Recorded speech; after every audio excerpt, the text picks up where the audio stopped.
I know what you're thinking.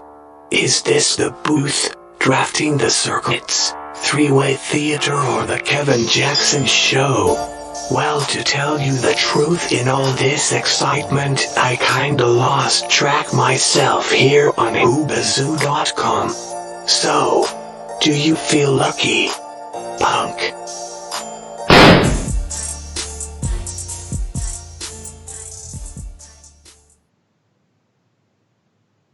It's been 10 days since George Floyd was brutally murdered. How many times do we need to ask you to listen to your players? What will it take for one of us to be murdered by police brutality? What if I was George Floyd? If I was George Floyd? What if I was George Floyd? If I was George Floyd? If I was George Floyd? If I was George Floyd? I am George Floyd. I am Breonna Taylor. I am Ahmaud Arbery. I am Eric Garner. I am Tamir Rice. I am Trayvon Martin. I am Walter Scott. I am Michael Brown Jr. I am Samuel Du Bois. I am Frank Smart. I'm Philip White.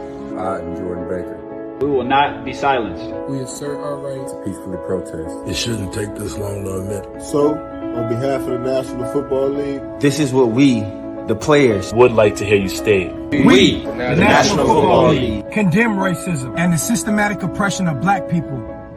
we, the National Football League, admit wrong and silencing our players from peacefully protesting. we, the National Football League, Believe Black Lives Matter. Black Lives Matter. Black Lives Matter. Black Lives Matter.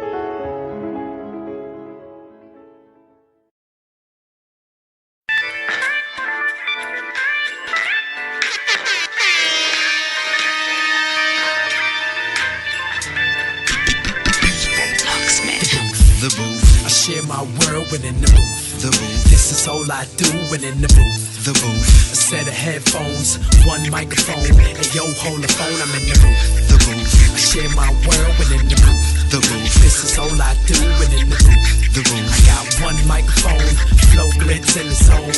Yeah, I'm the load me up, lock me in. I don't care, box me in, cause the booth got me in this brand new zone. Plug me in, turn it up, blitz gon' burn it up. Might start melting down the soundproof phone. It's one way, so it's one mode.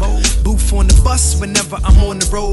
Lock in for days and anything goes. It's been 7 days, the same clothes. Still flowing for them dudes sitting outside on the blocks in the booth, but I'm spitting outside of the box. I know where the digits at, where the lyrics at. I ain't never losing, so I ain't gotta get it back. Got commercial music, but I still know how to spit it rap. I'm like the trees on my boots, I grew from the roots.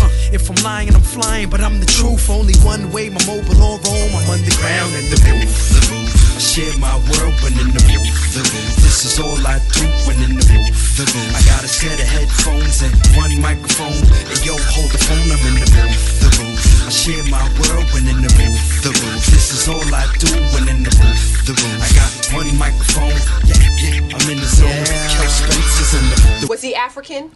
African. No. He was American, and he was like you.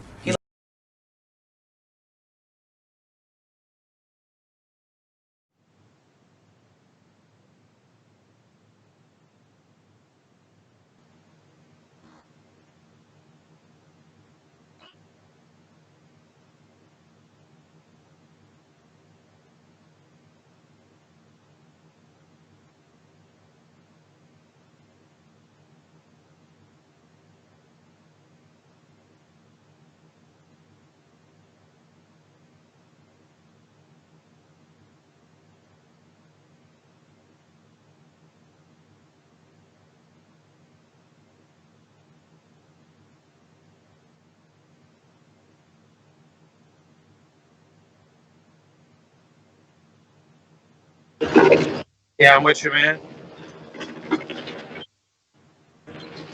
Nothing much, man. What's going on? Hold on 1 second. All right, I got you, man.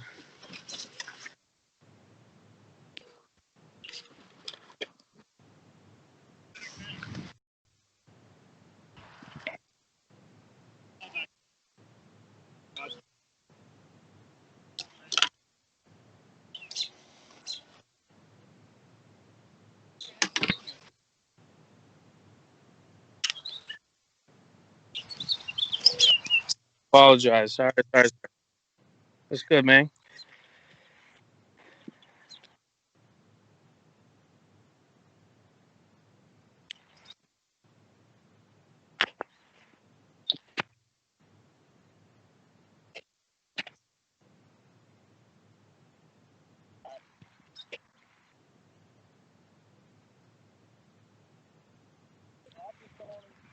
Oh, I got it. Sorry. Go ahead, Keith. I'm sorry. Well, I've been doing my show since about when the pandemic started. Hold on, Keith. I'm sorry. 1 second.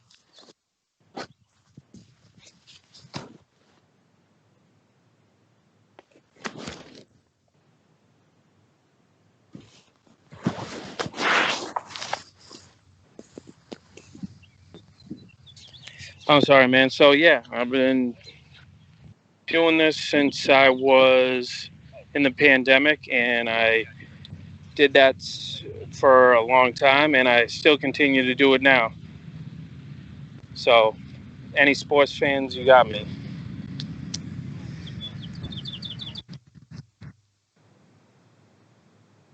I'm going to do this here.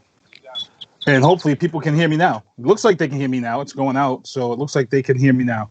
So you've been doing this since the pandemic. You kicked it off. Tell some of the people, some of the guests, because you've had some great guests on your show before we get into the topics for tonight.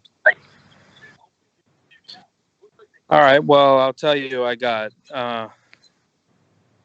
local hero, Peter McNeely. I got Darren McCarty. He's a 4-time Stanley Cup champion for the Detroit Red Wings National Hockey League. And I have also Jim McMahon, Chicago Bears 2-time Super Bowl champion.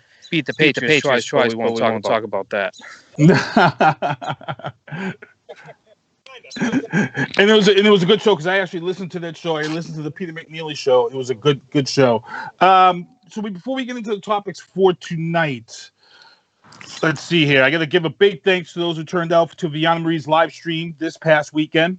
We're going to get into the news booth right away because we got a lot of stuff to talk about. The past couple of days, many viewers reached out to WBZ and WSBK regarding comments made by Phantom Gourmet's CEO, Dave Andelman. For those who don't know who Dave Andelman is, the Andelman family has been around for a long time. They hosted the WEI's Hot Dog Safari for a long time up at Wonderland Park.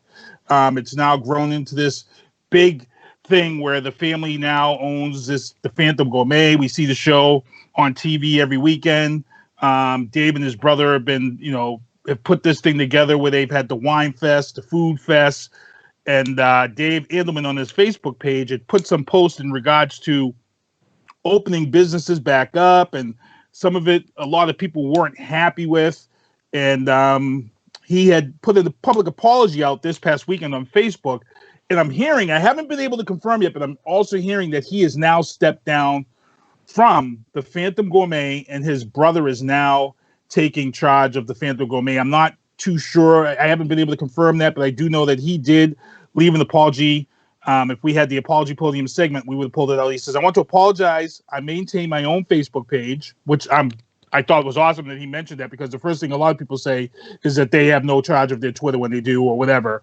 I made comments on that page were inappropriate, hurtful, and wrong regarding the Boston protests. So what I'm hearing is that he is now stepped down from the Phantom Gourmet show. There's a lot of people out there that are talking about. The thing is that in this time of climate, you've got to watch your P's and you've got to watch your Q's with what you say, or you're going to be held accountable. And what are your thoughts on that? Because we've got a lot of stuff to talk about in sports regarding this.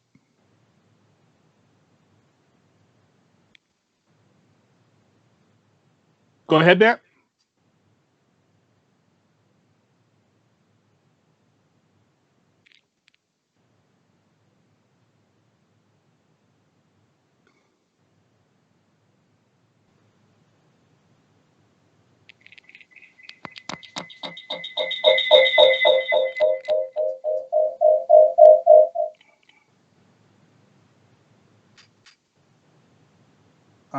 I think Maddie's mic might be muted. Mike, is your mic muted? Is your mic muted? Oh, I apologize. I'm sorry, man. God, I do this from a computer, man. This is like yeah, you don't have to just keep it open. So what I was saying is Dave Andelman was in the wrong, and he deserves what he does, you know, and he just doesn't need to do what he did. He was in the wrong, and You can't talk about who has the best potatoes anymore. I just don't agree with what he did. I don't agree with any of his tactics. He was in the wrong, and he should be punished for what he did. And I'm hearing that they've got some echo there. I'm pretty sure we've cleared it up now that your mic's not muted, so it should clear up in a little bit, people. Hopefully. Yeah, it looks like he's definitely going to feel the wrath of this one. I don't know what's going to happen. In New Jersey, again, God your P's and Q's.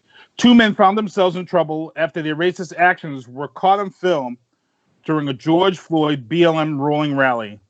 The men were seen with their Trump 2020 signs, All Lives Matter signs, while one man was lying down and the other knelt down on top of him.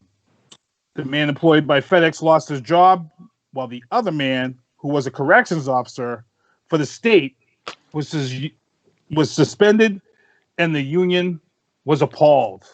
And again, you have to guard your P's and Q's. Yes and no, because all these people that have done these things in the wrong. For me, it's more like, George Floyd, absolutely, that was a tragedy, and shame on the Minneapolis Police Department and their own, and Atlanta for what's just happened right now. But you cannot have it to where you blame every single police department in the United States. The police department in Boston did it the right way, I feel, and I feel that your friend from BMG represented himself, and he did it in a good way.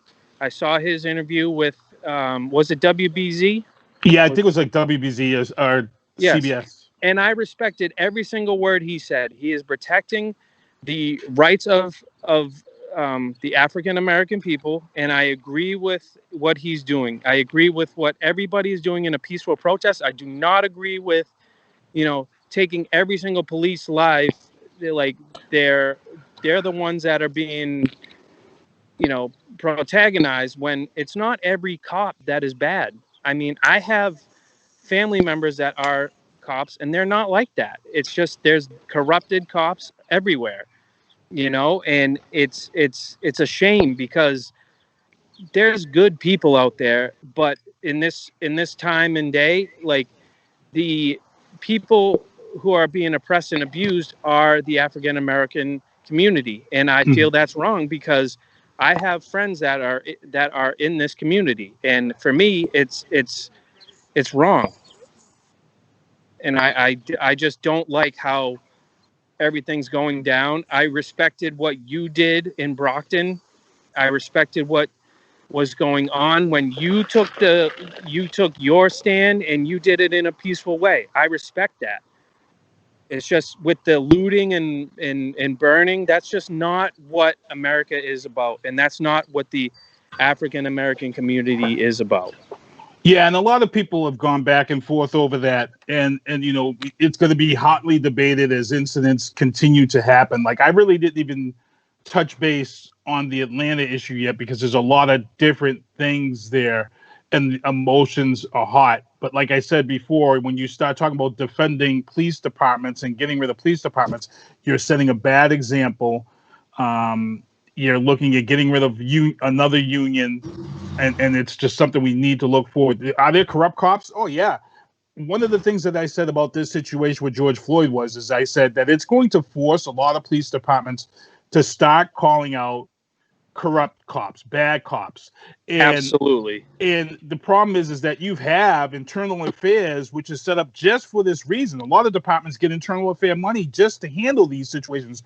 So when you have all of these officers, like a Derek Chauvin, who had 19 complaints, why is he still on the force? Everybody's throwing the blame at the union, but at the end of the day, the internal affairs who's handling these cases have to push for someone to get fired. So obviously internal investigations didn't have enough for him to be fired. You know what I'm saying? So, but for me, with what happened to George Floyd was completely wrong, and it was just disgusting. It's disgusting for the police departments that don't do that stuff.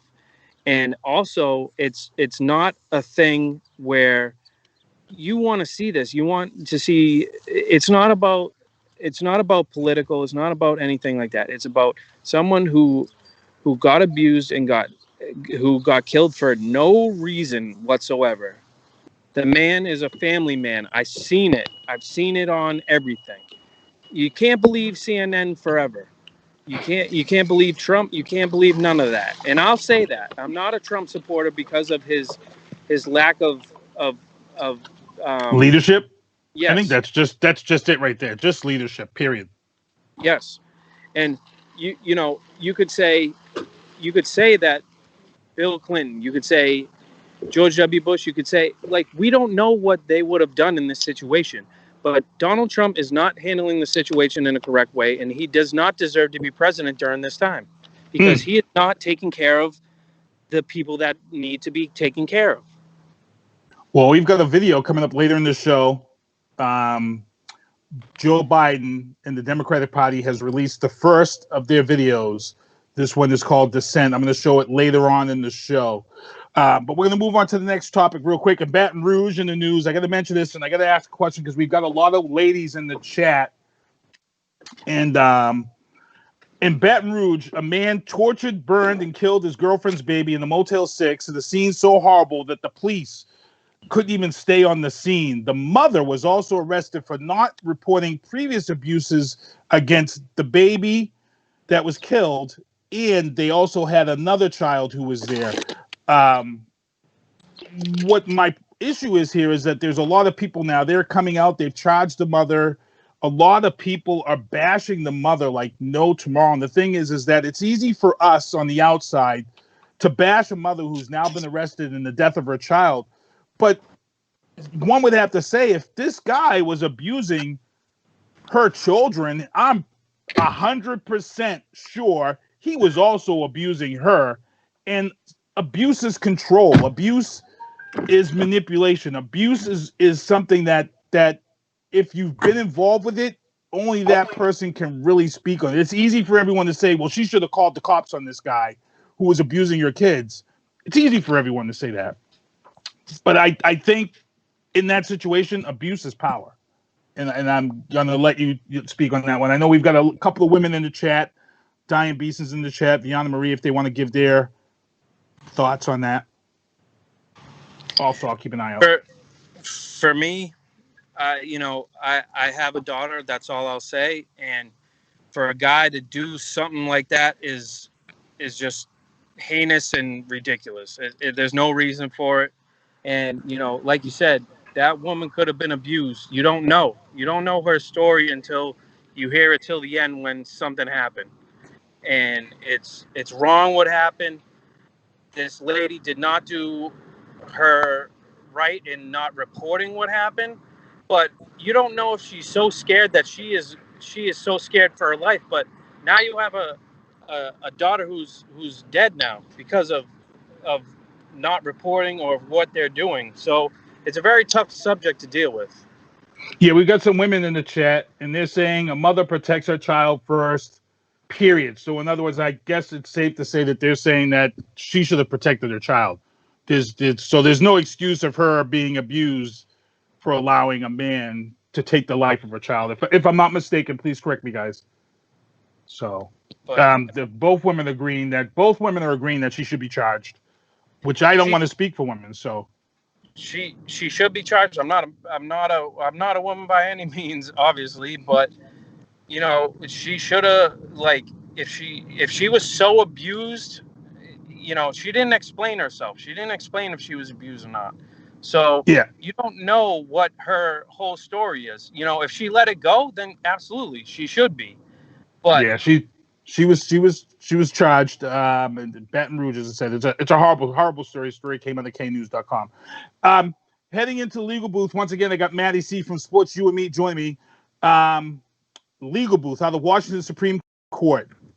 The Supreme Court has ruled that workers can no longer be fired for being gay or transgender. Now, a lot of people were surprised to hear about this because they thought this was already in place. No, it was a state-to-state basis. It wasn't at the federal level. It wasn't a protected creed or anything like that on the government federal level. 2 Trump appointees, Neil Gorsuch, who wrote this opinion, and Brett Kavanaugh, led to this 6-3 passing. This is amazing. Trump was not happy about these 2 guys who he put in there. And to be honest, Neil Gorsuch, who everybody was worried about, he said it best. He said that he's part of the Supreme Court. He has to read what the law details and institutes. He can't allow his feelings or his opinions change or look at the law differently. And he went in, he put his views and his opinions aside. He looked at the law, and they got this. It's historic. It's historic. So no one can be fired anymore for being gay or transgender. But it kind of contradicts what Donald Trump did this weekend. And I was just, before we went live, Matt Pollux, who is always on our fan page, but he's yet to listen to the show or come to the show. Matt Pollux had come on with me because I had posted about Donald Trump rolling back the Obama protections in regards to health and doctors and getting services. And he passed that you must disclose your gender. You must go by what your birth gender is.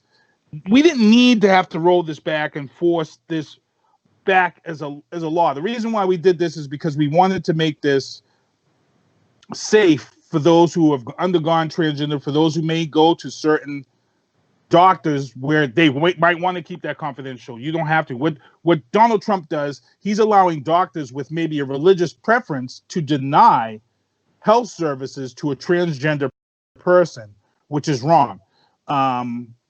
Someone said to me, well, they did this so they have to know. Look, most transgender people have already who knows what they're going through, and that's the doctor that they're going to go back and forth to because they're comfortable with that doctor. So for Matt to say that he did that to force these people to be honest with the doctor, that's BS. This is just Trump again rolling back another Obama bill that helped people in the long run. And we remember Donald Trump also rolled back the rights for transgenders in the military too. So it's crazy. So it's a contradicting situation here. Anything you want to add on that one? I think it's just equal rights. That's all it is. Yeah. And it wasn't appreciated. Now they finally passed a law where everybody's equal. Yes. And it's fair to say that these people have rights in their own, and you can't base them on what color they are, what their sexual preferences, whatever. You need to be fair and honest, and they won their rights. They can be happy. They deserve what they do. They've probably been fighting as long time as, back in the day where Massachusetts and other states didn't allow gay rights. Now it's like a whole new chapter. Yeah. And what was amazing to read when I read about this law being passed by the Supreme Court, he said that this whole thing will benefit the lesbian community because I guess I didn't know this. I guess the lesbian community has been the biggest victim of being fired from their employers for their sexual orientation, which is crazy. So again, men get the upper hand again, and women get the short end of the stick again. It just seems crazy that more lesbian women have taken this. It just was unbelievable to read that. So, also out of Washington is Mitch McConnell had said something about slavery and reparations, but I'm actually going to save that for later in the show. So what I'm going to do is I'm going to move into the entertainment booth, and it's now official. Xbox and Sony have revealed their next-gen consoles, Xbox Series X and the PlayStation 5. The Sony PlayStation came right out of the gate with an exclusive title. Actually, it was like 5, maybe 6 exclusive titles that they came out with. But the one title that really caught my eye was Marvel's Spider-Man Miles Morales. I'll have the trailer for that after the end of around the end of the show. But right now, what I'm going to show you guys, this sexy PlayStation, Xbox, and PlayStation review.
Let's suppose that you were able every night to dream any dream you wanted to dream. And that you could have the power within one night to dream 75 years of time.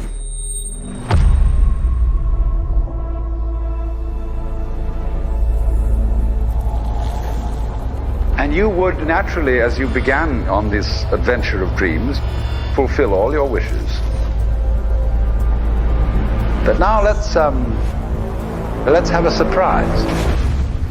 Let's have a dream which isn't under control. And then you would get more and more adventurous. And you would make further and further out gambles as to what you would dream. And finally, you would dream where you are now.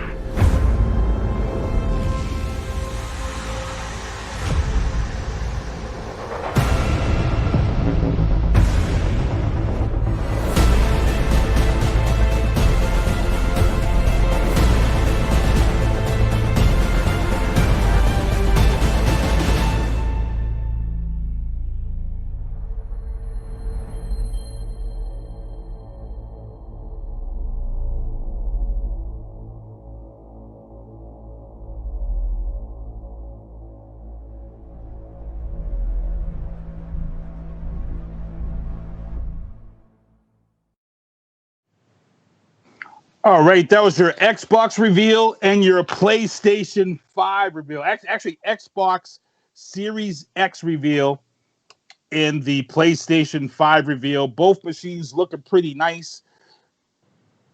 Great titles coming out. Halo is going to be released on the Xbox right away, the new Halo Infinite.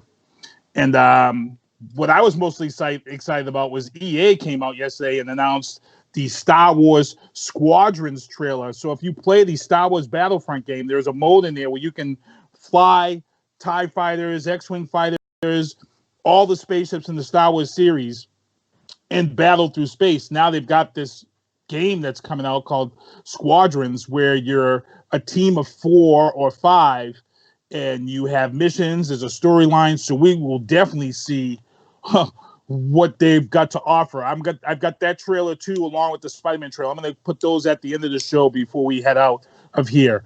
Matt, you still with me? Sorry. Yes, sir. All right, we're back in the entertainment booth. Out of New York, Looney Tunes censored on HBO. Not too happy about that. They took away the guns from Elmer Fudd and Yosemite Sam and replaced them with something even more idiotic. Bugs Bunny and these guys are still using dynamite to blow each other up. So I'm like, how do you take the guns out and keep all the other deadly weapons on the show? It makes no sense. But this is the knee-jerk reaction that we have going on right now. Everybody's just so PC about everything. Like Paw Patrol. Everybody was talking about Paw Patrol being canceled. Paw Patrol was not canceled. Paw Patrol went off the air to recognize Black Lives Matter. They went off for a couple of days. They posted on their Twitter page, but then people turned around and they started this whole social media rumor that Paw Patrol was canceled because of the everything being against the cops and police. No, nobody canceled Paw Patrol. It's fake. It's not true. Paw Patrol will be back on Nickelodeon. Yeah, there's nothing wrong with Paw Patrol. And it kind of all started because Lego had come out, and on Blackout Tuesday, Lego didn't want to promote any of their police stations kits. They still sold them, but they didn't want to promote it. I thought that was a bad knee-jerk reaction too, because I think when you do things like Lego did, again, you go back to painting all cops with a broad brush. And I don't think we need to be doing things as such. I think we need to pick and choose. For example, now, HBO Max has pulled Gone with the Wind, as you can see these pictures up in here, over racist depictions, but says it may return with some additions or changes to the film. I don't agree with changing the past because, look, people, if you get up in arms about something in the past that you feel was racist and you erase Gone with the Wind, guess what? You also erase in a major important part of Black history, because Hattie McDaniel, who was in that movie, yes, granted, she played Mammy, a racist role, but Hattie McDaniel was the first Black woman to win an Oscar for that role. That is historic. You can't erase that movie for what it depicts when it's also historic to Black. So people, everybody, white, Black, pay friggin' attention to the things that you think you are trying to erase. A great example, in Matty Caesar Sports Guy.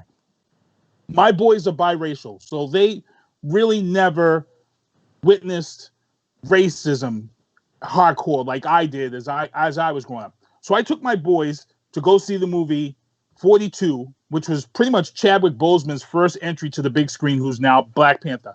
And he played Jackie Robinson, who broke the color barriers and became a Major League Baseball player.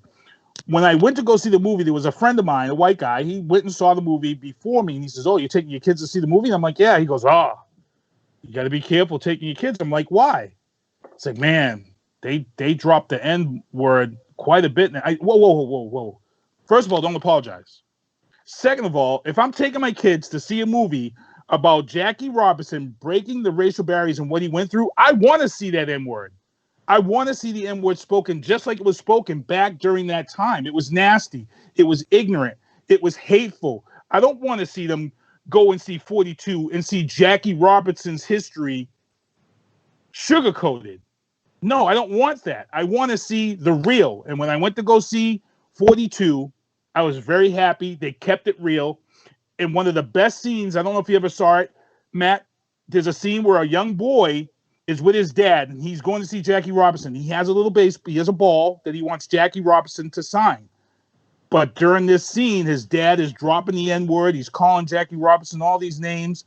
And the son's looking at the ball. He's looking at his dad. He's looking at this ball. He's looking at his dad. And then he turns around and he starts yelling the same exact stuff that his dad is yelling. And I felt that scene to be one of the most powerful scenes I've ever seen in a movie. Maddie? For me, I do own the movie 42. And for that reason, because of Jackie Robinson, one of the best players in the game. There's a reason why his number is retired, the number 42, because it's not about the color bearer. It's what he went through to be honored as a baseball player, not of what color he is. He was a pioneer to this game. You don't have a Roberto Clemente. You don't have a Barry Bonds. You don't have, I read recently with Torrey Hunter. I don't know if you read that, Keith, with how he went to Boston and they tried to pick him up, and he said, absolutely not, because there's racism, and they called me all sorts of names when I was playing the game of baseball. Mm-hmm. And I find that an absolute disgrace, because I love baseball myself. I love every type of sport. And for me to hear that, like, that Boston is such a racist little city, I just feel so heartbroken, because not only was Torrey Hunter a great player, he was just a good, honest to God man. And for me, it's a shame that he had to endure this stuff. Like, when I was sitting in the outfield on the Green Monster against Tampa Bay, and Carl Crawford, who was playing for Tampa Bay at the time, was playing that position. And then I hear people calling him the N-word and stuff like that. I'm like, this guy is a baseball player. He's a human being too. Like, how dare you try to say something like that? Like, you're giving us as Boston Red Sox fans a bad name. And I find that a shame. And bringing back to 42, like, I own the movie. I own it for a reason. I respect Jackie Robinson's game. I respect any player that went through that and still pursued a great career. And it's not about color. It's about playing a game that everybody loves, like NBA, and even the National Hockey League is even joining with African American players, and I respect that. Mm-hmm. It's not about race or anything like that, and that's what people do not understand right now. Ignorant people do not understand about how this whole thing has been going on. There's a lot of tension going on right now, and it goes into sports, it goes into politics. There's a lot of stuff going on, and it needs to be known that, like, we're all equal, and it's not fair for certain people to go through what they're going through, and I can see that. Good stuff. And I'm actually going to be talking, when we get into our sports segment, I'm actually going to be talking about, and I've got some clips from NASCAR. Look, NASCAR is kicking ass, and I've been a NASCAR fan since I was a little kid, and not many black people were fans, so we're going to get into that. Also in the entertainment booth out of Los Angeles and Philadelphia, Entertainment Studios Network and Comcast today announced that they've entered into a content carriage agreement that extends and amends terms for the Weather Channel and 14 other broadcast TV stations with media mogul Byron Allen. So if you guys don't know who Byron Allen is a black comedian who started out on an old school 80s TV show called Real People. He went from that show, he became very successful stand-up comic, but what he did was he took his money and he invested in all these small local TV networks and built up this. He's like a humongous entertainment mogul. He was about to buy into Comcast. Comcast did some shiesty stuff. They tried to block him. He was about to sue them for like $20 billion. But they've now come to agreement. He's now withdrew his $20 billion lawsuit. And it looks like Byron Allen is about to start his own media outlet network he's also grabbed the rights of Weather Channel, which is huge. So we'll see about that. Keep an eye on that, because it's big news, people. Also out of New York, Matt James, who is a former Wake Forest wide receiver, was named last Friday as the next star for the ABC reality series The Bachelor. Amazing enough, The Bachelor has been on TV for 25 years, and they have yet to have a black male lead for The Bachelor in the 25 years. For me, I was kind of angry. Like, don't. I felt like saying, ABC, don't give us this ish now, because the climate isn't right. You know what I'm saying? Don't give a dog a bone because he's hungry. That's what I feel like this is right now. Don't try to pat us on the back when you know what you've done. That's maybe I'm wrong in thinking that way. I don't know what people think in the chat, but to be honest, on the other side of the fence, I'm like, you're pulling a bachelor, an Afro-American male, for The Bachelor. And if you're really trying to reach out to the black community and get the black community to tune in to watch The Bachelor, why would you go for a guy who played for Wake Forest? He didn't even make it into the NFL. He tried out for the Panthers and the Saints. He didn't make it. If you want to suck up to us, or if you want to pat us in the back, or if you want to make a name for yourself and really come out the gate, I think The Bachelor should have got a guy, an NFL star, who's single, and I think in their off season, whatever it's during the off season, I think you take a guy like that and put that type of guy on The Bachelor, not a guy from Wake Forest. I mean, what are your thoughts? I mean, granted, I'm happy with their decision. I got you, but I think they could have did a lot better if they wanted to really come out the gate and show us something. For me, you know, like you said, he's not a guy who comes from Alabama. He's not from Florida State. He's not from a big. He's a team that will beat Boston College like 21-17. You know what I mean? With this amazing catch at Chestnut Hill. Whatever. Who cares about that? You know what I'm saying? Like, but hey, he's making a name for himself for being who he is in the time being. But if you really think about it, though, the people in The Bachelor are more, you know, they're not as big as he is either. So he's about an equal to me. You know, he's a wide receiver from Wake Forest. Another guy is a truck driver from, I don't know, Arkansas or something. See, nothing crazy. I never watched the show, so I'm not sure what they bring for clientele. I agree with you. I'm not. Yeah. I don't watch the show either, but that's just my guess on what kind of person goes on that show. Vianna Marie is in the chat. Vianna Marie said, "Worst show ever." She said, she said, "Why does it matter? They pick regular white men all the time. Why not a regular black businessman?" True. Like I said, I never watched The Bachelor, so. Watch 90 Day Fiance. It's more funny.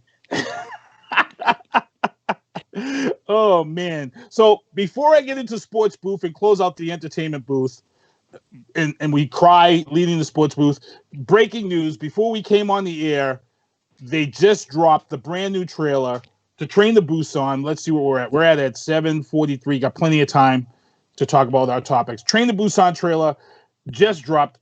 For those of you who haven't seen Train to Busan 1, here's the trailer for you right now for Train to Busan 2.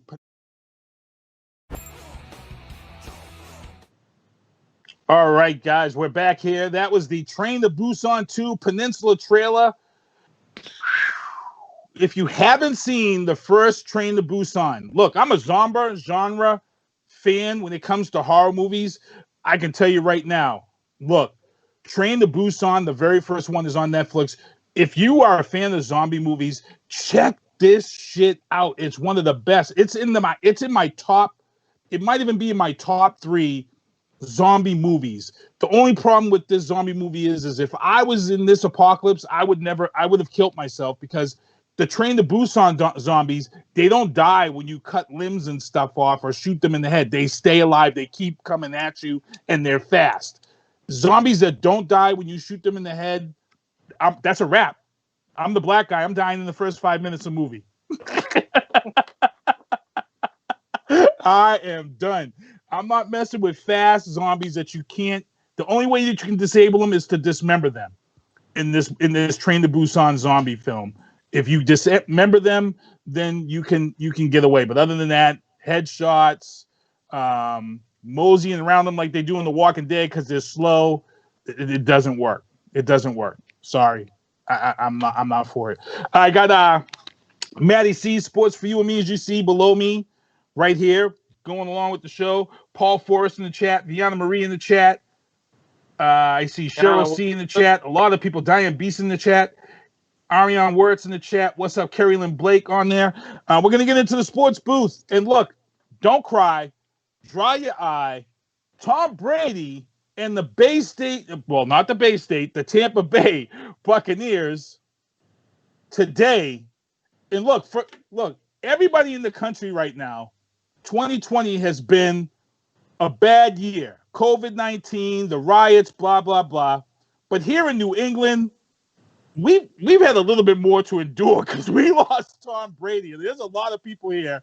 When you see Tom Brady in the Tampa Bay Buccaneers, and you get that notification, because I've been following Tom Brady since he joined social media, so I've been getting his notifications. It's like you get that notification like ding, and you're like, well, what's Tom Brady got today? And today was the day that we knew was coming, but we didn't want to admit it. We didn't want to feel it. And part of me died today. Today, Tom Brady put the notification out about 3:30 this afternoon. Tampa Bay Buccaneers on their Instagram around the same exact time. 5 pictures of the Patriots' former quarterback, Tom Brady, rocking his brand spanking new Tampa Bay Buccaneers uniform. And all I could do was cue up that music from the 1970s TV show, The Hulk, that they used to play every time David Banner was walking away at the end of the show every week, that sad piano music song. That's how I felt as a Patriots fan today. It was like part of me friggin' like it died. Matt, what was your feelings, man? It had to tear a part of you out to see them pictures on Instagram. Let me tell you right now. I have a tattoo right next to my elbow of TB12 symbol next to a Patriots symbol. It's a crushing blow. But you know what? I just think excuse my language, I don't give a shit about what Tampa Bay does because I know the Saints will roll all over him eventually in that time, you know? And the Atlanta Falcons are nobody to be messed with, okay? Mm-hmm. They got, Matt Ryan, he's still got something. He's still got that little bit of, I owe something. I need something for the city of Atlanta. You got Todd Gurley, who was in Los Angeles, who didn't really give he didn't give it his all, I feel. I feel like he needed a little bit more support. I mean, Julio Jones, holy shit, that guy can catch anything. He can, I don't know, he could smack somebody in the face with his with his hand to somebody's helmet, and he could still catch the ball. Like Tom Brady, he ain't got a good schedule. He got a tough schedule down there. And Tom Brady will be Tom Brady in New England. Now, you may be mad that he left, but to me, he's still here. He's still in my heart. I don't know where the Patriots are going to go from here, but if you don't like the Patriots without Tom Brady, then obviously you're not a Patriots fan. Tom Brady is always going to be a person in everybody's heart here in New England. And, you're not a fan if you don't respect that. Yeah, it's like when Ray Bork came back. I was actually at the game when Ray Bork came back with Colorado, and he had that Stanley Cup with him, and you were happy for him. You know what I'm saying? So I'd be the same if Tom Brady can make history and get his team to a Super Bowl and add to his legacy. I really don't want to see him taint his legacy like Jordan did. I feel like he tainted his legacy a little bit by doing what he did. My man. Yeah, like I said, he's a great football player. I mean, great basketball player. But I'm reading this here on football. NFL insiders suggest that owners are waiting for Cowboys owner Jerry Jones before speaking out on social justice issues. Now, last week on this show, when we were talking about football owners, we were talking about the Kaepernick situation and how the NFL had admitted that they actually had blackballed Kaepernick from playing. I was one of those guys that I was like, well, he was a mediocre quarterback anyway. I always threw that out there in that debate because we really didn't have the proof that he was blackballed. I had always said that he wasn't that great of a quarterback anyway, but now it's proof. It's true. They blackballed him. Yes, the NFL did pay him behind the scenes. Now there's rumors that he may be allowed to come back. And last week on the show, we had said, of all the owners out there, who do you think was at that top of the spectrum to not have him come back, and who was at the bottom? And to be honest, almost everybody in the chat dropped Jerry Jones. For some reason, everybody said they think Jerry Jones was that guy right out the gate that wasn't having Colin Kaepernick come back. Now we've got this story today from the New York and NFL insiders.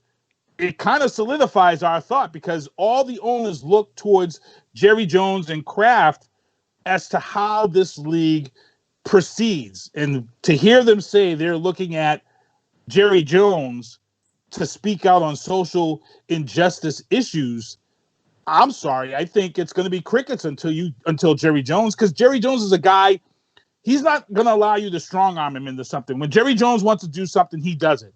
He's let players go. He let coaches go because they didn't want to do what he wanted them to do. So I don't think you're going to strong arm Jerry Jones into making a decision and speaking out on social injustice.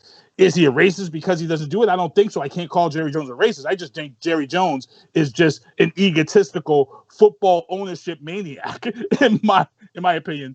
You? All right, I'll just say there's 3 words for Jerry Jones: user and abuser. Ooh. And I say that because he uses the players for a short time, and if they don't perform enough, then they're nothing.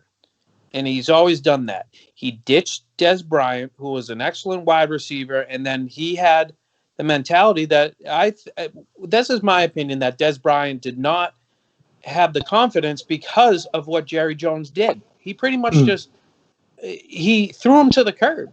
And I mean, he made an unbelievable catch in one of the playoff games. It was called back, and he never recovered from that. And I think Jerry Jones did not help in the situation. I've been to Dallas Stadium myself, and I've heard this. Like, I went on a tour, you know what I mean, Keith? Mm-hmm. And what happened was, in his booth, he was so greedy. His tiles that he has in his like little like VIP executive boxes is he had a little blue chips in his tiles.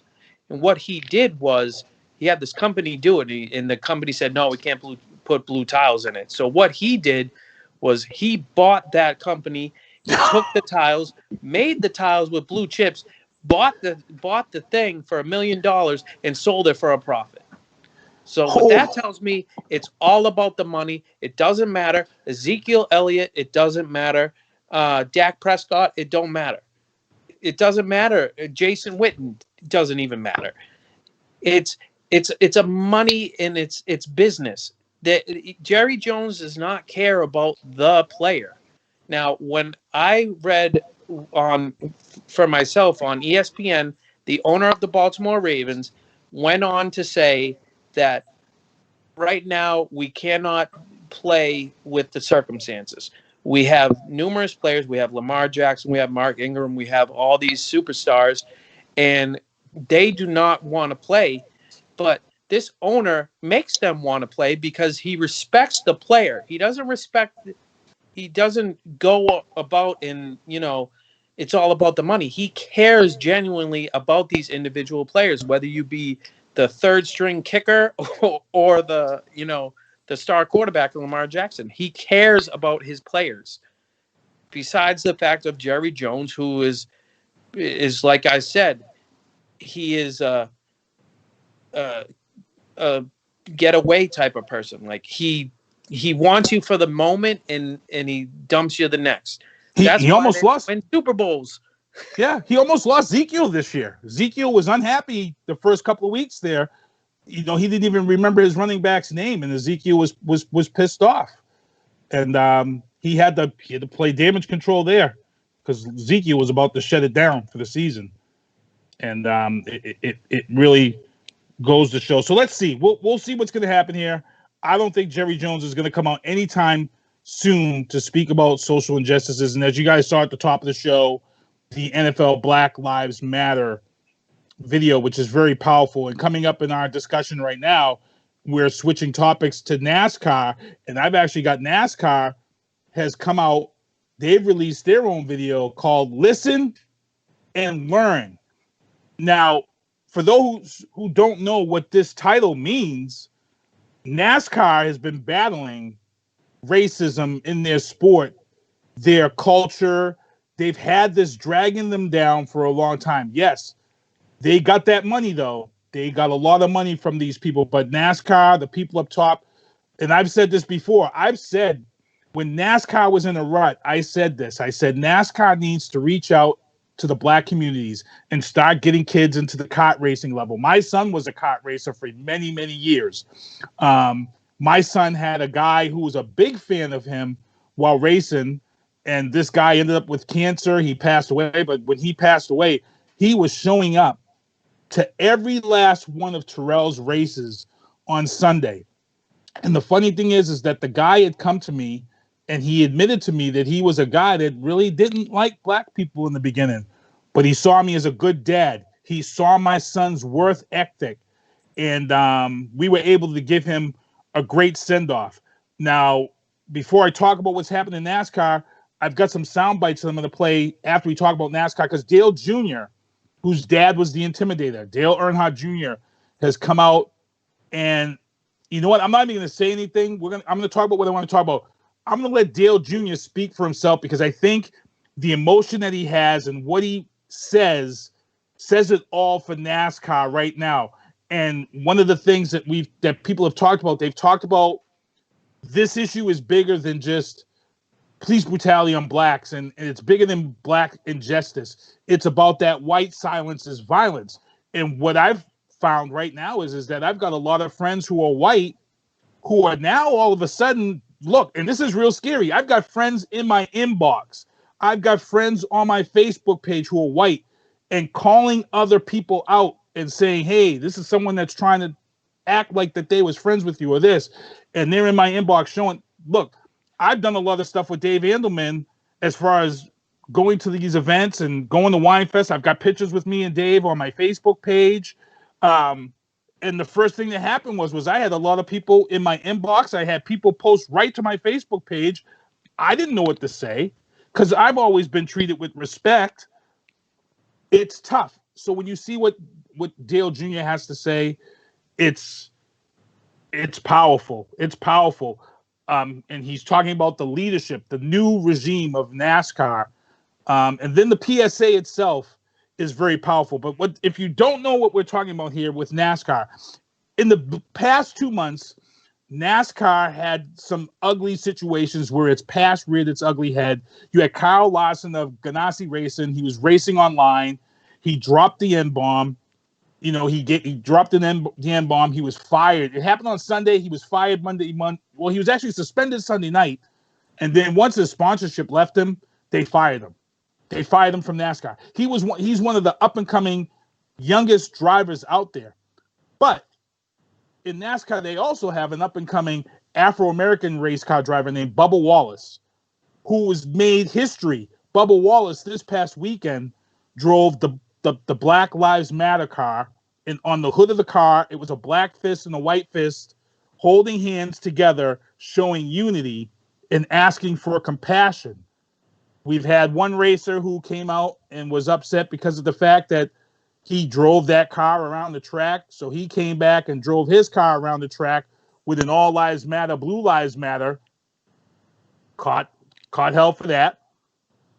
But then NASCAR came out, and what did they do? They did something that me, who's been a NASCAR fan since I was a little kid living in the projects, would never see happen, is ban the Confederate flag from NASCAR events. In other words, if you are a person, so let me set this up for people who don't understand how big this is. NASCAR comes to town and sets up in your town. So say like Loudon, New Hampshire. NASCAR comes up to New Hampshire, they set up. They have vendors who come in and they pay big money, huge money to set up as a vendor at a NASCAR event. So it's not like corporate, like NFL. Everybody who comes in, they're renting their spaces and stuff. Most of these people who come in and rent their spots, they fly their Confederate flags. They do whatever. They talk the way they want. They act the way they want. It's their freedom. It's their right. I'm just letting you know that is part of 90% of NASCAR.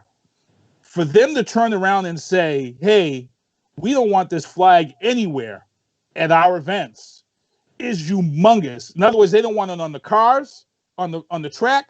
They don't want it flying anywhere around there. And I'm pretty sure if NASCAR is sticking up and saying what they're saying, if you're a vendor and you're going to come in there and say, hey, I'm going to fly my flag, you can't tell me what to do. If NASCAR is serious about this, they're going to turn these vendors away. And it's going to bring in new vendors who may want to come in and bring their T-shirts and print up NASCAR T-shirts. I'm telling you right now, people, this is something to really look at because NASCAR is trying to get some serious money out of this. And out of all the sports out there, I think NASCAR is leading the pack of fighting this injustice against black people. I think NASCAR is really stepping up because they're changing an entire culture. They're above MLB right now. They're above NBA right now. They're above the NFL right now, in my opinion. I think NASCAR is at the front of the friggin' list, and I don't think anybody can take that from them because I think banning that flag takes huge balls on the top brass of NASCAR. It's crazy because I'm a fan, and that's part of the culture. You've just eliminated the culture. Craziness. Matt? Absolutely. You need to get that flag out of there. There's no reason for it. It's an old school thing. That was back in the day. It's over with that. You know, there's a whole new era, and this is an opportunity for fans to really get to know this. You know, the Confederate flag is just a very negative thing in this culture now with the United States. It's like if you think about like the Nazi flag and stuff, and you see the swastika and stuff. Swastika is supposed to mean peace, but it's always going to represent, you know, it's going to represent racism, and it's going to represent like a white power type of thing. It's just like the Confederate flag. It's just like a white supremacist thing to me. I honestly feel that way. And I don't think it's right for them to be waving a flag like that. You know, why can't you wave like a number 88 like Dale Earnhardt Jr.? Why can you not wave an 8 like Dale Earnhardt? Why can't you root for a Richard Petty? You know, and it's just wrong. It really is. And I'm glad that NASCAR has stepped up in that way to get rid of negativity, because I feel as a white person that's negative to me, because you're setting a bad example for children and stuff like that. Like you said to me, like that kind of like when you told me that man that helped you with your son with go-kart racing and stuff like that, he wasn't a fan of white people. I meant, I'm sorry, excuse me, a fan of black people. But he saw you as a father and as a person, not from the color of your skin or anything like that. And like, you know, I'm sorry about your friend, by the way. And and for me, that's what the world needs to be about. It needs to be about people caring about each other. And I feel like that's not happening at this moment. And I just feel like NASCAR is doing a good job. I feel like, you know, a lot of sports are branching out to reach out. You know, me, I read certain things like you say, when Tom Brady, you get a notification. For me, I'm a Boston Bruins fan. So I get different notifications from Boston Bruins players like Zdeno Chara and Patrice Bergeron. And, you know, Patrice Bergeron donated money to certain organizations to help with the Black Lives Matter, things like that. Zdeno Chara walked with the protests as well. You know, like it's just, we're all trying to be peaceful, and some people are taking it the wrong way and, you know, looting and stuff like that. You know, I heard and I'm not trying to bring up anything bad, but, you know, I heard a white woman was a person who burned down that Wendy's in Atlanta. And it's just wrong what's going on. And it's scary for me who has a child. I'm sure it's scary for you who have a child, you know? It's just we need to work together, and it's just, but in sports, it's very unfortunate that everything is not happening right now with sports. But there's so much stuff going on that the Major League Baseball is having problems, the NBA is having problems. Not too much the NHL I've heard has had a problem, but right. We just need to figure out a solution to where we can all be at peace. And right now, it's a very dangerous and tough situation everywhere. Right. Now, before we get into Trump troubles here, I'm going to show these two videos here. I'm going to show the Dale Jr. on leadership video. As I said, I don't want to explain it and take away from him, but I just want you guys to see and listen to his voice. And for those who don't know NASCAR, Dale Jr. is the closest you're going to get to NASCAR royalty. pretty much NASCAR royalty. Like I was a fan of NASCAR when his dad died in his crash on my son's birthday weekend. I actually went down a month later. I actually had to go down to Georgia, and what I saw for Dale Earnhardt Sr. was just amazing. Like, I don't think I would ever see something like that for a sports star in my lifetime ever again. It was just unbelievable. So I know his dad was one of those guys. It was a good old boy. He came up. So to hear Dale Jr. speak on what he's speaking on is from the heart. So let me just get this on here. This is Dale Jr., courtesy of NASCAR. And then what I'll do is I'm going to play the NASCAR PSA right after. I have so much confidence in our leadership. They were communicating with me throughout the week with their plans, and I was more. I don't know that I've been more proud of the leadership in our sport than I have been in the last 2 weeks. So I've been doing this a long time, and I've been commenting and speaking up, and I'm so glad that the sport is speaking up, and the drivers are banding together with their own personal feelings about all this. It makes me feel so good to see a lot of people talking, and I'm just, we've had a lot of uncertainty with our leadership. And there's been some changes at the top over the last couple of years. And now when we get into these moments when our society is looking for change, I love what I'm seeing out of the leadership in our sport to be a part of that change. I like what Mr. Phelps is doing. I think Steve O'Donnell's doing a great job.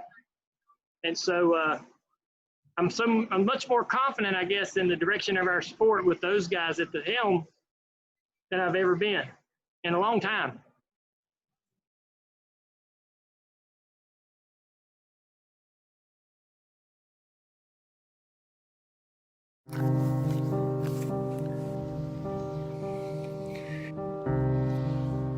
We're no strangers to moving fast. And we know how life can have that same quality. But now is the time to slow down and reflect. The events of recent weeks highlighted the work we still need to do as a nation to condemn racial inequality and racism. The deaths of George Floyd, Breonna Taylor, Ahmaud Arbery, and countless others in the Black community are heartbreaking. Are heartbreaking and can no longer be ignored. The process begins with us listening and learning, because understanding the problem is the first step in fixing it. We are committed to listening with empathy and with an open heart to better educate ourselves. We will use this education to advocate for change in our nation, our communities, and most importantly, in our own homes. Even after the headlines go away. All of our voices, they make a difference. No matter how big or how small. It is all of our responsibility to no longer be silent. We just can't stay silent. We have a long road ahead of us. But let's commit to make that journey together. Together. Our differences should not divide us. It is our love for all mankind that will unite us as we work together to make real change. as we work together to make real change.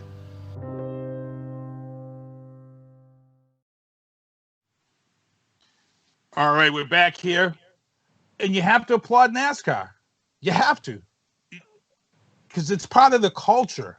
It's part of almost 80% of their clientele.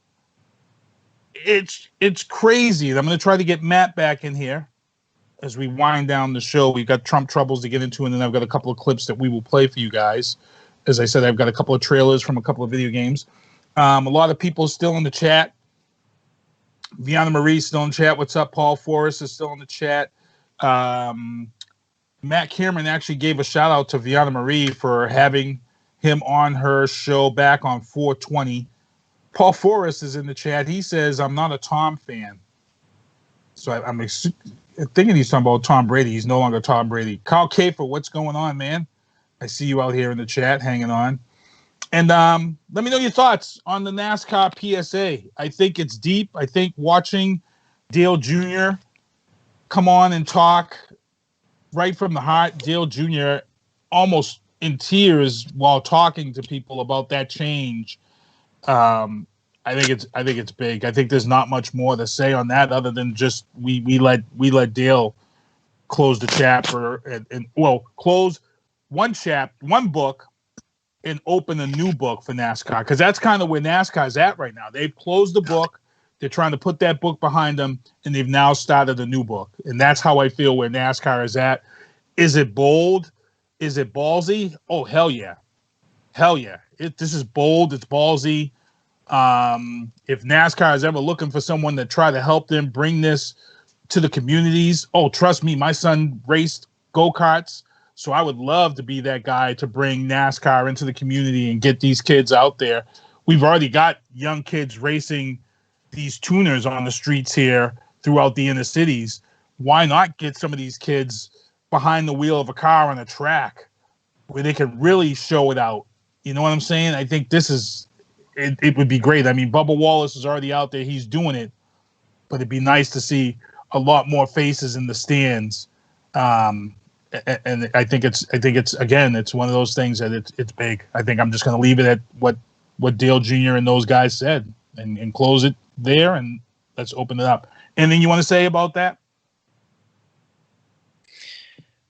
I just think Dale Jr. is just all class. You know, he cares about everybody, cares about no matter what happens, he will always support anybody.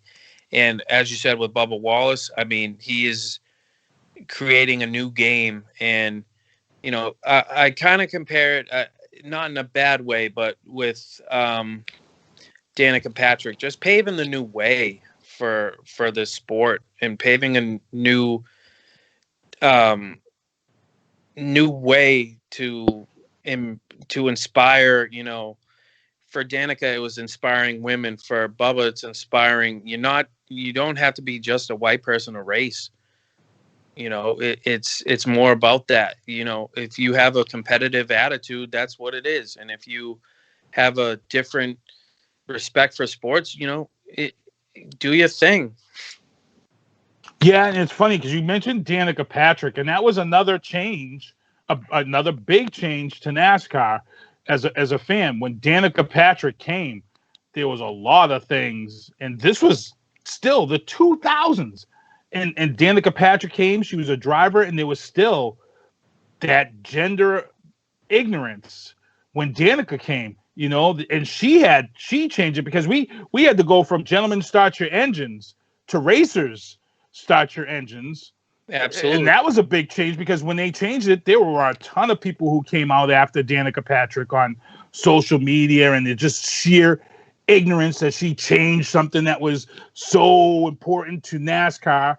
And then it was like after the first season, people pretty much forgot about it, and they were back to cheering to hear the racers start your engines. You know, so it was like really where we just hung up on this one word. It was horrible to see that.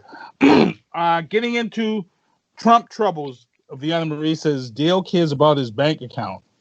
I don't know. I think Dale was being genuine. I think Dale was being genuine. He says he's a guy that, you know, he tried to stop that culture. He spoke out against that culture. You have to think there has to be a few guys in NASCAR who spoke out against that culture. I know Ludacris and 50 Cent were involved with NASCAR for a little while as far as race teams and things like that go. And we know that there was probably some things said behind scenes. And we're sure that guys stuck up for these guys who were down there. Only these people know what they're doing. Like I said, I applaud NASCAR. Let's see what happens. It's a big task for them to go. Getting into Trump Troubles booth, we're going to run a little over here because we got Trump Troubles booth. We had a lot of big topics hit today that I wanted to get out there and don't want to hold until next week. We talked about the Trump administration on Friday, finalizing a regulation that defines a gender as a person's biological sex, reversing that rule. We mentioned that. Also coming out of Washington, the Democratic Party released a video called Dissent just days before President Trump is supposed to hold a rally in Tulsa, Oklahoma. Now, for those who don't know, originally Donald Trump was supposed to have this rally on June 19th in Tulsa, Oklahoma, which was the site of the attack on what they call Black Wall Street. If you saw the show Watchmen on HBO, you saw all about this. It was one of these things that was erased from the history books that people didn't know about. Trump claimed that he knew nothing about this. He didn't know the significance of the date, which I think is bullshit. Just to say, I hate to swear, but I just want to say it's bullshit. He knew exactly what he was doing. And then the negativity came for him, and they changed the date to Saturday. He's bragging now that they've got 80,000 people. I think it's up to 200,000 people that have registered to show up. Here's the funny thing about this thing in Tulsa, Oklahoma that's now showing up. The governor has not signed off on this event yet. He's not happy with all these people showing up for this rally.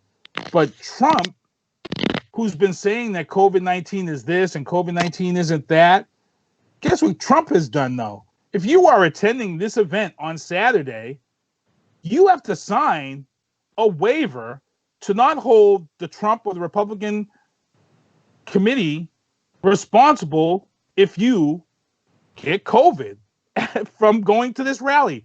So that contradicts everything that Trump has been saying about COVID-19 and forcing states and everybody to open back up. Yet you're going to make everybody who attends this rally sign a waiver to not hold you responsible. Doesn't that seem moronic? It makes no sense. What are your thoughts on that? As the famous Robert De Niro says, and excuse my language, fuck Trump. Because I will only say this because, I thought he had good intentions, but he don't care about the people. He could give a shit less. And that's my opinion. That's just to cover his own ass with that whole thing, And, you're not helping the situation you're at. You're just diffusing the situation by doing a minor thing like, oh, well, you got to sign a waiver for my political advantage. You're not getting a political advantage. And I really hope he doesn't get into office because he hasn't handled this COVID-19 situation well at all. You can go play golf all you want. It's unfortunate what is going on in the United States with the COVID-19, but he is not helping the situation whatsoever.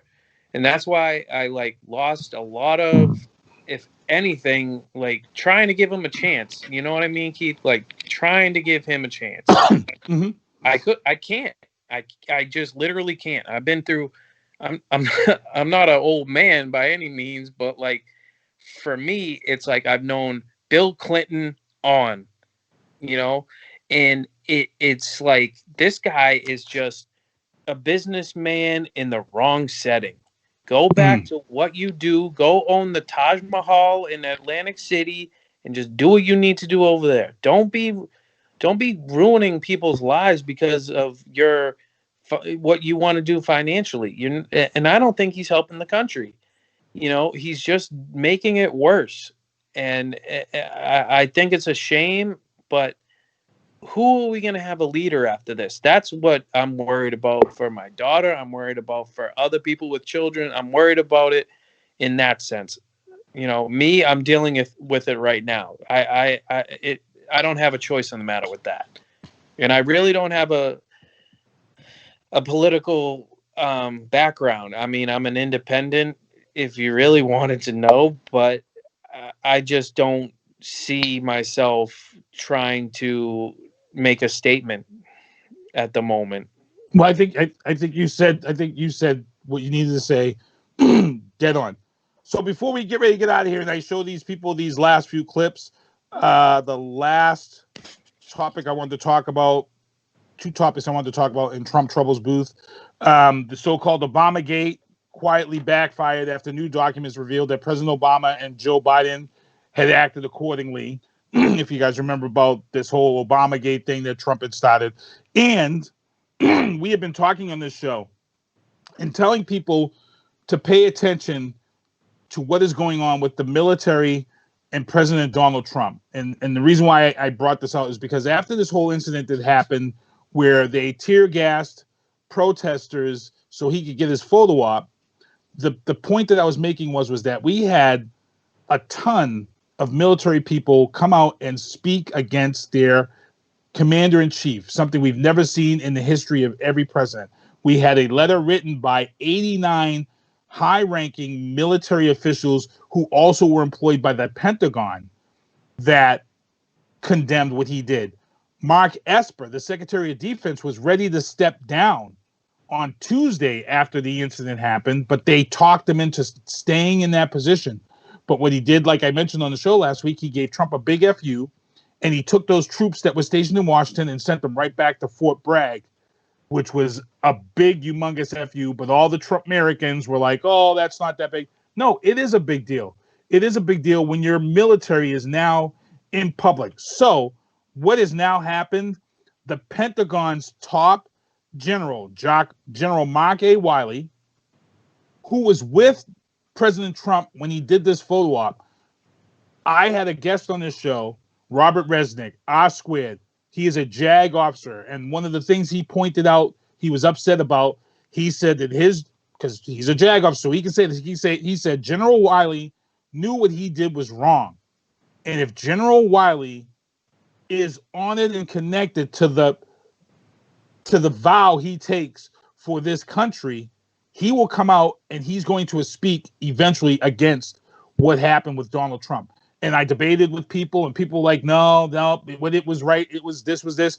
And here we are, only a week later, and General Mark A. Wiley, the Pentagon's top general, he's the chairman to the Joint Chiefs of Staff, and he spoke to a graduation speech in the National Defense University. He said that he traveled with the president, but he said you need to keep a keen sense of situational awareness, and he failed to do so. Listen to those words. He failed to do so when he walked to Lafayette Place in combat fatigues along the president and Defense Secretary Mark Esper. That is big for a guy of his caliber to come out and admit this, apologize this, and condemn the actions of a president, his commander-in-chief, which is usually done behind closed doors. To come out and publicly say it at a friggin' graduation. Again, people, like I said, when President Trump ran in 2016, the silent majority are the people we're seeing now, the white supremacist people, those type of people, because he allowed those people on his campaign trail all the way up until October. In October, he realized that this was not going to be good for his election. He had to get those people off his campaign trail. So in October, they wouldn't allow any of these people with the Confederate flags and all this white supremacist stuff. They wouldn't allow them at the rallies in October. But what happened was he gave these people, quote, a voice, and then these people translated that voice into the election at the polls. My feeling and my opinion, this election, yes, Mr. Biden is catering to that black vote right now because we don't vote. 14% voted in 2016 nationwide. 1% here in Massachusetts voted nationwide. Those numbers are absolutely horrible. So the black vote needs to get out there and vote. But I think the military is going to be the silent majority. I think when your commander-in-chief and the military is not on the same page, as open as we are right now, I think the military is your silent majority. I think high-ranking military officials and their families and people that they talk to behind the scenes who know what a shit show it is behind closed doors, I think these are the people who are going to decide this election in November. I don't think it's going to be decided by you or me or anybody on these front lines. I think friends, family of deep-rooted military officials, men, long-term military people, because it all trickles down. Look at what happened with the ship. The young captain of the ship, the admiral, whose ship had COVID-19. He spoke out. He didn't want to cover it up. He wanted to let people know that his ship had a ton of people. And what did Trump do? Trump pretty much fired him, blacklisted him, and it was bad. It was horrible. My opinion is that the military is going to be the silent majority. So before we get into these videos, I'm going to let Matt speak here and get ready to close this out. Matt, you still with me? Yes, sir. Your thoughts on that? Because this is where I'm headed before we close out the show with the videos. Well, I'll tell you that, again, Trump is making the wrongest decision, and his high-ranking chief of staff is in the right here. And, the problem is that, like you said, those stuff is behind closed doors. And for him to speak like that, that's a big deal. And maybe that'll be a voice, like you said, for the military.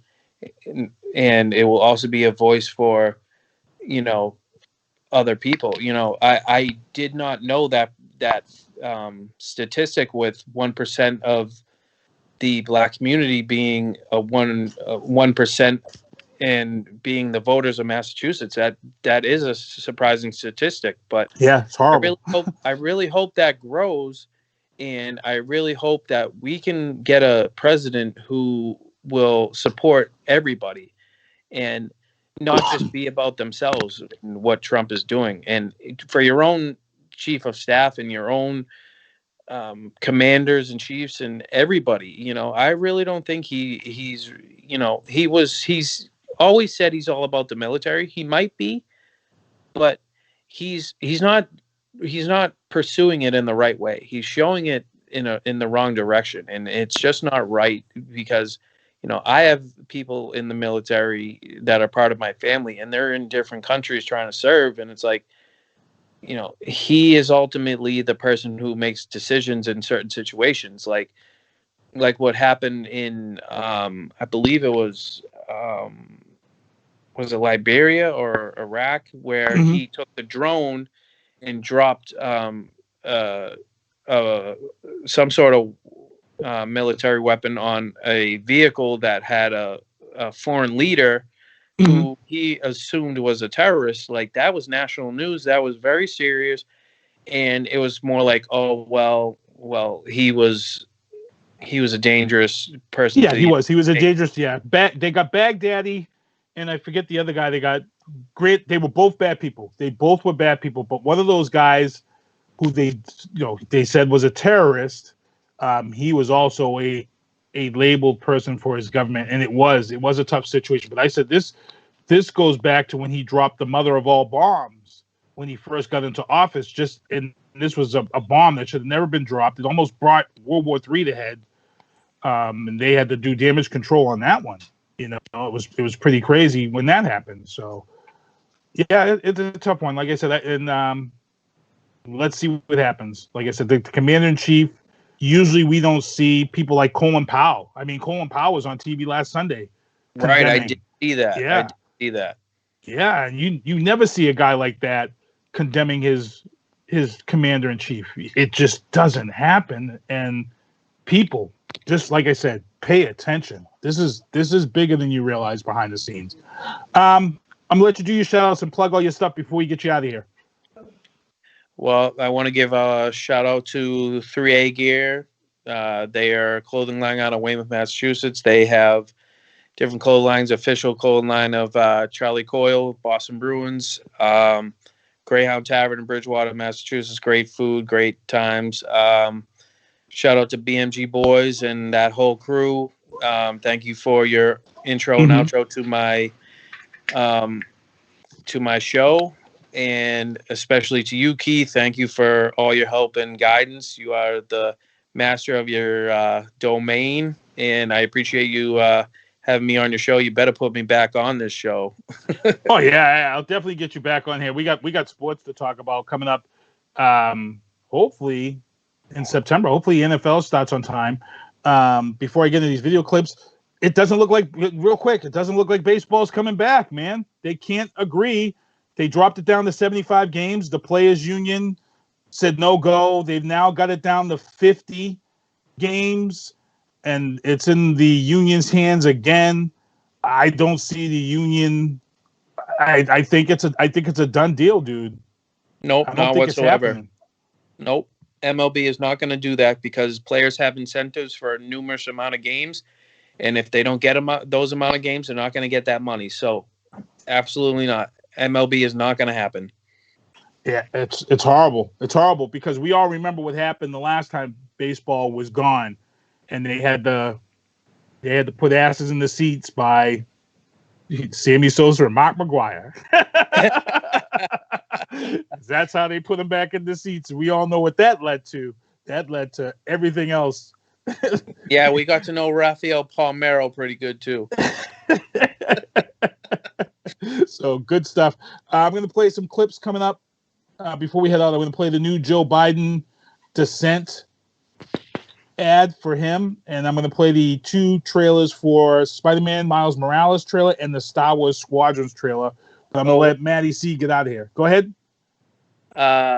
Make sure you give a shout out to Last of Us 2, please. Oh shoot, yes, which was hacked.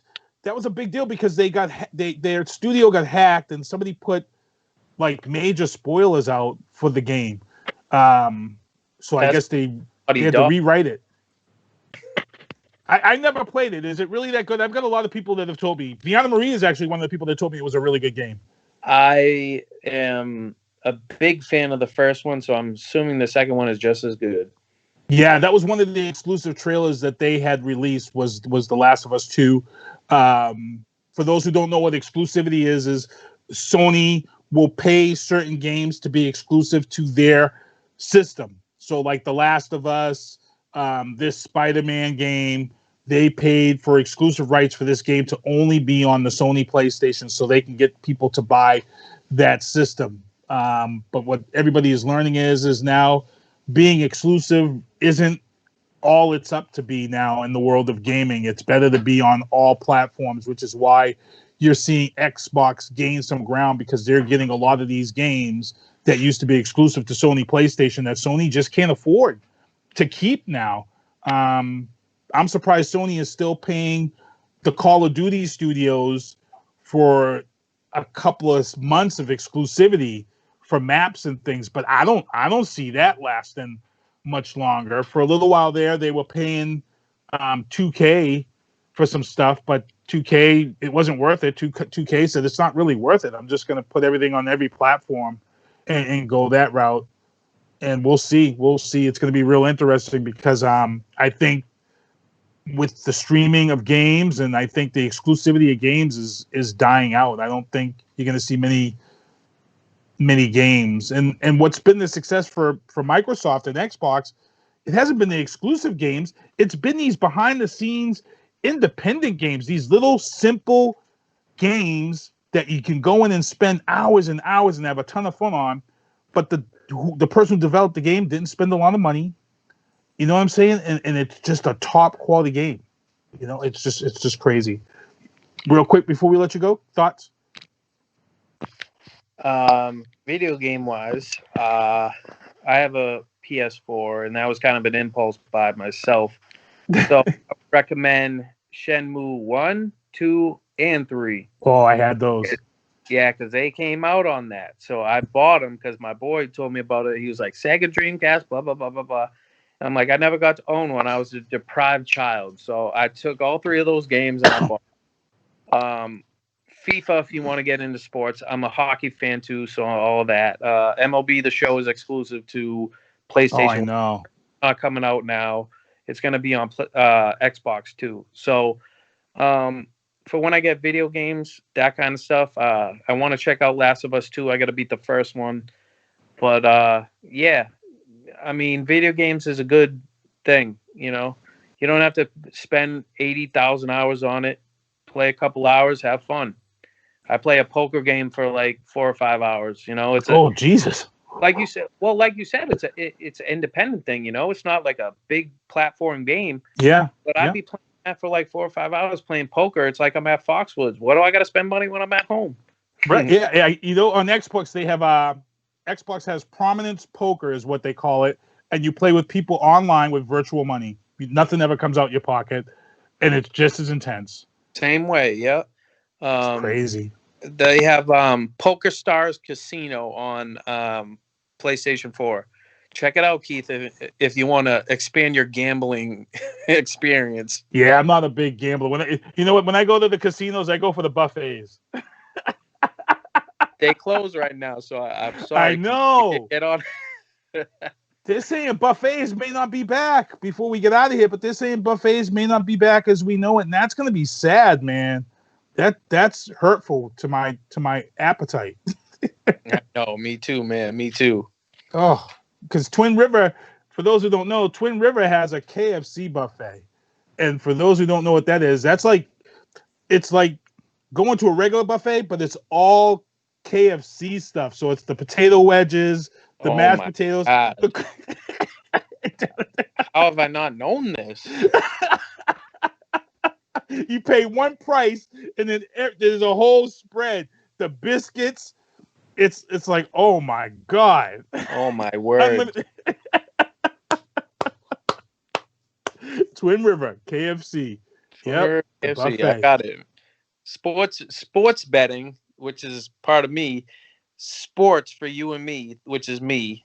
You can go sports gamble at Twin River and have a KFC buffet. So thank you, Keith, for letting me know. All right, man. Well, thank you for coming on. I'm going to let Matty C go. Check out his podcast, Matty C Sports for You and Me, on iTunes, Spotify, all over. Make sure you subscribe. Give him a like. You guys got some good stuff on there. So thank you for joining us, man. All right. Good looking out. I'll see you all later. All right. Peace. All right. Take care. All right. See ya.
I don't think reparations for something that happened 150 years ago, for whom none of us currently living are responsible, is a good idea.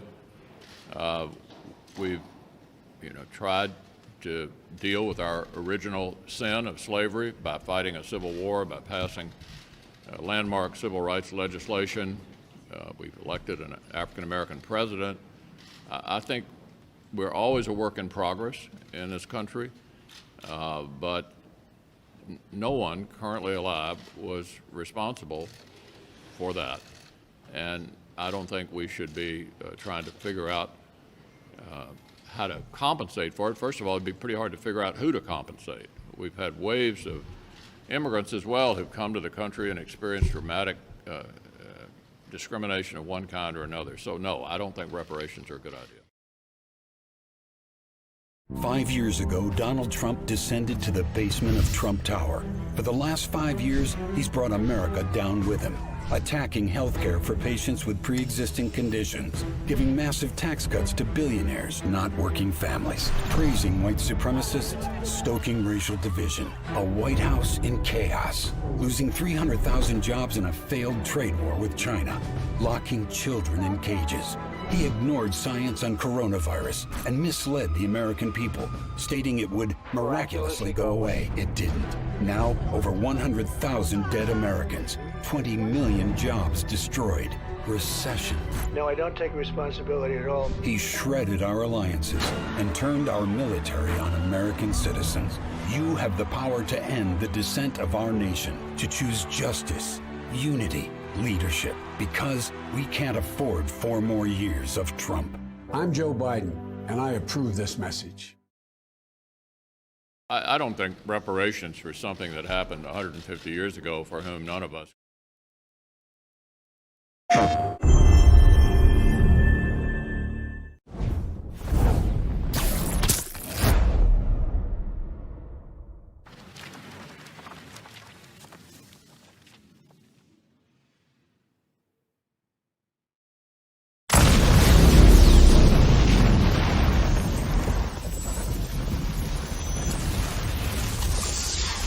A hero's just someone who doesn't give up. Your dad said that. He was right. Now it's your turn. Go be a hero, Miles. Okay, let's do this. Feeling just don't stop me now. Tryna hate on us. And when my neck since I'm strong enough. The feeling just don't stop me now. Baby, yeah, we can go.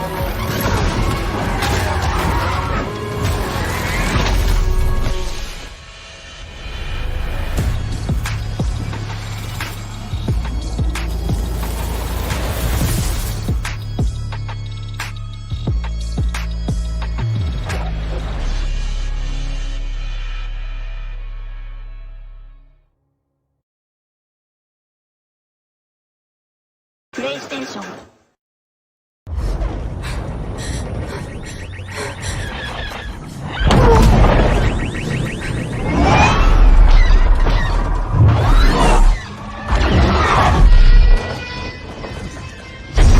I can't shake them.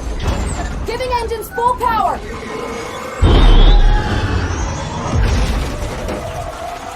Think you can escape? This is gonna be close.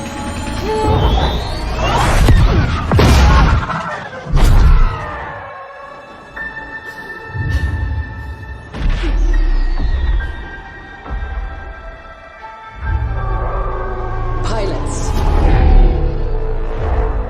you are the Empire's strength.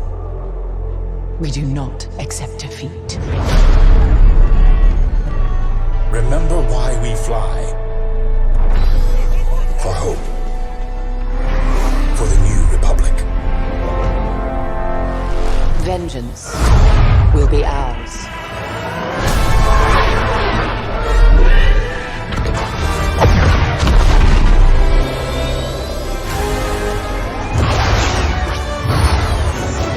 Seize that moment. When the perfect shot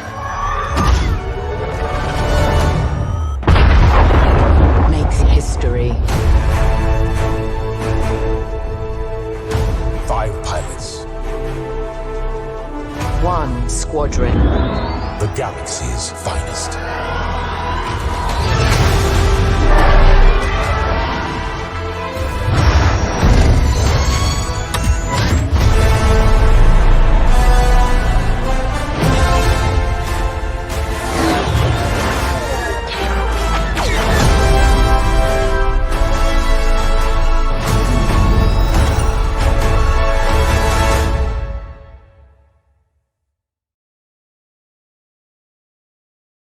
Well, see you next Tuesday. Thank you for listening to The Booth on Hoobazoo and HatcherRadio.com. Please follow the Facebook page and subscribe to the podcast at Apple Podcast, iHeartRadio, and Spotify.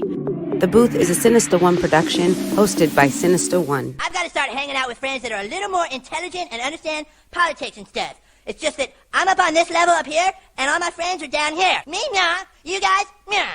Maybe a little more down in here. Screw you guys, I'm going home. I smoke, I drink, I do my thing. These bitches hating, so you know I got to make it plain. Don't do cocaine with your chick, my main. We stick together, true forever, yeah, you know we bang. I miss those days, which was easy. If only I make it, bitch, don't repeat. Now that I done upgraded, I've been upstate, but y'all think I'm playing. And I got a hit now for these weak assholes who think I ain't slaying. Try me, and I'll probably end up laughing, cause I never back down. I'm that chick with a clean ass whip, I don't need that shit, I got my own now. I get hurt, I get tired of fussing, fighting, guess I gotta crack down. Don't mess with me, cause on everything, I'ma have to bring the whole city out. WHOOBAZOO, that's whoobazoo.com. Enter website, enter website, enter website, enter website.